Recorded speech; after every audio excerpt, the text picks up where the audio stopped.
এইটোৱে আজি প্ৰতিশ্ৰুতি 17 বছৰত যে হাগ্ৰামা মহিলাৰী দিনত কাম হোৱা নাছিলে আজি তেখেতে স্বীকাৰ কৰিলে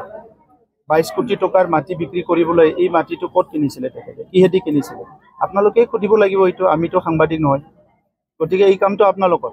আমি আমাৰ সময়ৰ কামটো কৈছো আমি 5 বছৰত শান্তি প্ৰতিষ্ঠা কৰিলো নিৰাপত্তা আনিলো ইয়াত সমন্বয় ঘূৰাই আনিলো জাতি জনগোষ্ঠীৰ মাজত বড়ো অনাবড়ো বুলি নাই 3,23,000 পৰিয়ালৰ মাটিৰ সমস্যা সমাধান কৰিলো 70,000 পৰিয়াল মাটি কিনা বেচা কৰিব পাৰিছে বিভিন্ন কাম কাজবিলাক স্বাধীনতাৰ পৰা যিবিলাক হোৱা নাই এই কামো আমি ইয়াতে এতিয়া আজি 5 বছৰত কৰিছো আজি হাগ্ৰামা মহিলাৰে 17 বছৰ এইবিলাকে কৰি আছিল হোটেল বনাইছে ক্ৰেচাৰ বনাইছে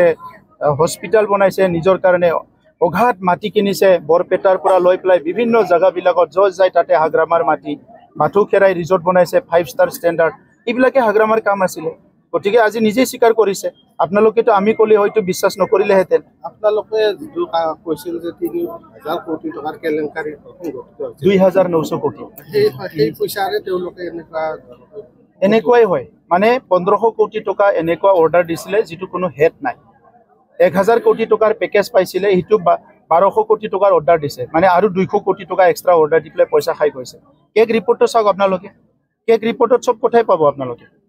এই সময়ত আপোনালোকে 2012 চনৰ কেক ৰিপৰ্টটো চাওক যে তাতে কি লিখিছে যে তাত স্পষ্টভাৱে লিখিছে 2012ত বড়ো মাইনৰিটি সংঘাত যেতিয়া হ'ল এই সময়ত মানুহবিলাকে খেতি কৰিব নোৱাৰিলে সংঘাত শেষ হোৱাৰ পিছত মানুহবিলাকত তেখেতসকলে ট্ৰেক্টৰেদি হাল মাৰি পেলাই খেতি কৰিবলৈ ৰবি শস্য কৰিবলৈ তেখেতসকলে কাম কৰিছে এইটো ঠিকে আছে হাল মাৰি দিয়ক 10 লাখ টকা মানে তেখেতসকলে দেখাইছে কিন্তু তাত কি দেখালে যিটো ট্ৰেক্টৰৰ নাম্বাৰ দিছে সেইটো টাবেৰা গাড়ী নাম্বাৰ যিটো ট্ৰেক্টৰৰ নাম্বাৰ দেখাইছে এইটো ইয়াম্মা মটৰচাইকেলৰ নাম্বাৰ গতিকে ইয়াতকে ডাঙৰ আৰু কি উদাহৰণ লাগে আপোনালোকে কেকৰ ৰিপৰ্ট পোৱাৰ পিছত আপোনালোকে কোনো ধৰণে একচন ল'ব কেকৰ ৰিপৰ্টটো লৈ পেলাই আপোনালোকে বুলি ক'লে মই কাউন্সিলৰ পৰা একচন ল'ব নোৱাৰো এইটো লয়ে ল'ব কিন্তু আজি নহয় কালি যে একচন হ'ব কোনো ইয়াৰ পৰা হাৰি যাব নোৱাৰে বিটিসিক লৈ বিজেপিৰ কোনো এজেন্ডা নাই নেকি তেখেতসকলে জানিব মইতো বিজেপি নহয় ইউপিপিএলৰ আছে নে নাই এইটো আপুনি সোধক থ্যাংক ইউ আপুনি দেখিছো আপুনি হাগ্ৰামা সমস্যাৰ কথা আপুনি হিমন্ত বিশ্ব শৰ্মাক সমালোচনা নকৰে য'ত দৰকাৰ হৈছে তাক কৰিছো য'ত দৰকাৰ হোৱা নাই তাক কি কৰি আপোনালোকে কিবা এটা পইণ্ট কওক মই এনসাৰ দিম হাগ্ৰামা এটা কথা কৈছে হিমন্ত বিশ্ব শৰ্মাক সমালোচনা ভয় কৰে প্ৰমোট কৰে তেখেতে কৰিছে জানো আপোনালোকে সোধকচোন আপুনি কিয় মানে অসমৰ মুখ্যমন্ত্ৰী ডাঙৰে সমালোচনা কৰা নাই বুলি সুধি পেলাই তেখেতে যি এনসাৰ দিয়ে মোক আকৌ আহিলে সুধিব আপোনালোকে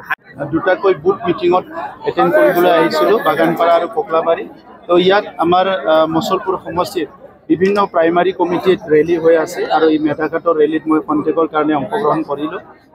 সকলোৰে মুখত খুব এটা ফূৰ্তি আৰু এটা পজিটিভ চিন দেখিবলৈ পাইছোঁ মই ধন্যবাদ জনাইছোঁ যে ইউপিপিএল মডেলৰ ৰাজনীতিটো সকলো বুজি পাইছে আৰু সকলো একচেপ্ট কৰিছে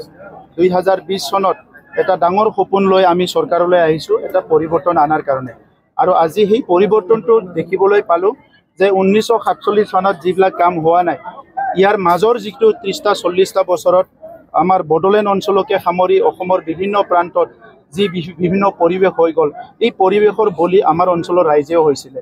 ইয়াৰ পৰা ৰাইজক উদ্ধাৰ কৰাৰ কাৰণে আমি চেষ্টা কৰিছিলোঁ বিপিএফে 17 বছৰ চান্স পাইছিলে 15 বছৰ বিপিএফে কংগ্ৰেছৰ লগত চৰকাৰ চলালে 5 বছৰ বিপিএফে বিজেপিৰ লগত চৰকাৰ কৰিলে যেহেতু বিপিএফৰ নিজৰ একো চিন্তা নাই তেখেতসকলৰ নিজৰ যেহেতু কোনো এজেণ্ডা নাই এই অঞ্চলত যে শান্তি প্ৰতিষ্ঠা কৰিব লাগে নিৰাপত্তা প্ৰদান কৰিব লাগে জাতি জনগোষ্ঠীৰ মাজত যে যিটো ট্ৰাষ্ট ডিফিচিয়েট হৈছে বিশ্বাস হেৰাই গৈছে এইটো পুনৰ আনিব লাগে